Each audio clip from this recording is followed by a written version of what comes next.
We're back talking about Jesus. Is he divine, as Christianity claims, or just a prophet of God, as Islam claims? Now, Shabir, Mike's been referring to New Testament records that are much closer to the actual life of Jesus than the Quran, which Muhammad recorded some 600 years later. So why should we consider the Quran to be a better historical record when it's so much later than these New Testament accounts? Well, the Quran does not claim to be a better historical record. The Quran claims to reaffirm that teaching which is there in the earlier historical record, namely the Gospels themselves. And it calls upon the people of the Gospel to judge by what God has revealed in the Gospels.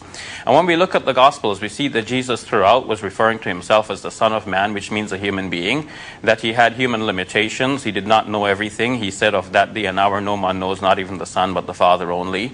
He said, I can of myself do nothing.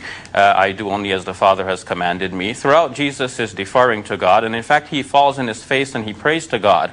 All of these are human attributes which the Quran affirms as clear evidence that Jesus was a prophet, he was a human servant and messenger of God. Okay, Michael, those are some very good points that the Quran talks about and refers to in the Gospels. How do you look at the matter? Well, it's how Christians have looked at it from the very beginning, that Jesus had two natures, a divine nature and a human nature. So simply, he had these limitations in his human nature while not in his divine nature. You must have it such that Jesus is completely God and completely man at the same time. That is like saying that something is a square circle. It cannot be both, because to be human means to have limitations. To be divine means to have none. You cannot be limited and unlimited at the same time, unless you're schizophrenic, in which you have two different personalities here.